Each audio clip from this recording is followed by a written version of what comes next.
Pemirsa, langsung saja kita ajak Anda untuk berdialog mengenai kasus ini. Lagi-lagi dunia pendidikan ini dicoreng dengan hal-hal yang tidak baik hingga merenggang nyawa begitu ya. Sudah hadir bersama kami Mas Heru Susetio, ahli viktimologi Universitas Indonesia. Selamat pagi Mas Heru. Selamat pagi Mbak. Sehat ya Mas ya? Alhamdulillah sehat. Walaupun kita akan membahas berita yang sangat-sangat tidak mengenakan gitu ya. Kita juga masih akan mencoba untuk menghubungi dari pihak keluarga korban ya. Tapi saat ini kita akan berdialog bersama Mas Heru. Mas Heru melihat ini kan lagi-lagi terjadi gitu ya. Ini kok nggak ada perubahan yang jauh lebih baik gitu. Malah semakin lama semakin banyak yang menjadi korban. Ya, ini kita prihatin sekali karena baru 2 hari Hari Pendidikan Nasional ya. Ya, Harusnya kita menikmati sebagai bangsa yang merdeka, yang bersih dari kekerasan dan juga pendidikan yang maju dan tercerahkan. Tapi kita malah dinodai dengan tragedi di sekolah ataupun di lembaga pendidikan, yaitu sekolah kedinasan, dan bukan yang pertama kali ya. Cukup sering terjadi kekerasan berujung kematian tewasnya taruna di sekolah kedinasan dalam mungkin 20 tahun terakhir.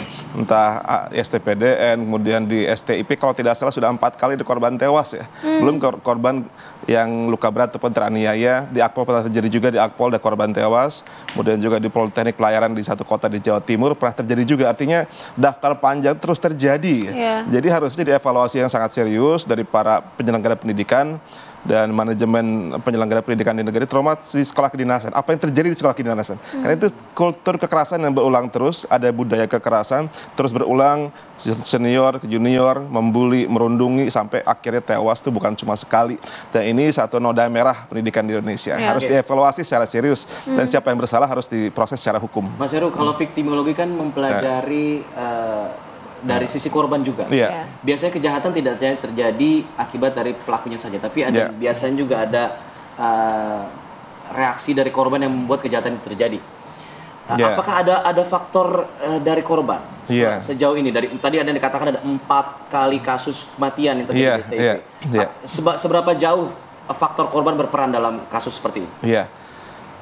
Di samping ada budaya atau kultur kekerasan yang biasanya turun-temurun, dulu senior kan awal junior. Ketika junior dia dipelonco atau jadi korban perundungan, kemudian ketika senior dia melakukan hal yang sama kepada juniornya. Jadi ini kultur berulang terus ya, ada siklus kekerasan berulang terus yaitu dari satu angkatan ke angkatan lain terus berulang turun-temurun.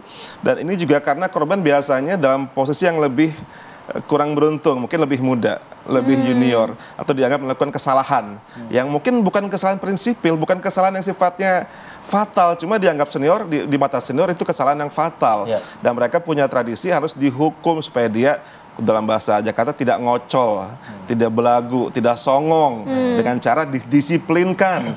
Tapi itu harusnya bukan tugas dari para senior, tugas dari sekolah, dari manajemen pendidikan yang menyelenggarakannya, bukan tugas para senior. Jadi kita pun harus mengkritisi di mana peran para penyelenggara atau manajemen sekolah tersebut masih bisa membiarkan terjadinya perundungan yang berujung kepada tewasnya taruna. Itu harus sangat dievaluasi. Jadi memang ini kultur kekerasan yang juga berhubung dengan kondisi korban yang memang ada relasi kuasa, korban lebih junior ataupun datang dari wilayah yang jauh dan tidak punya supporting system, dan biasanya ada geng-geng juga ya, ada geng-geng kedaerahan atau geng kelompok, itu di setiap sekolah itu ada seperti itu, dan itu berpengaruh terhadap relasi antar taruna di sana. Oke, nanti kita akan mendalami ya Mas Heru, bagaimana sebenarnya pengawasan yang seharusnya dilakukan gitu ya, agar tidak sampai merenggang nyawa. Penganiayaan juga tidak kita benarkan, sehingga seharusnya pengawasan seperti apa yang harus dilakukan. Usai jeda kami segera kembali.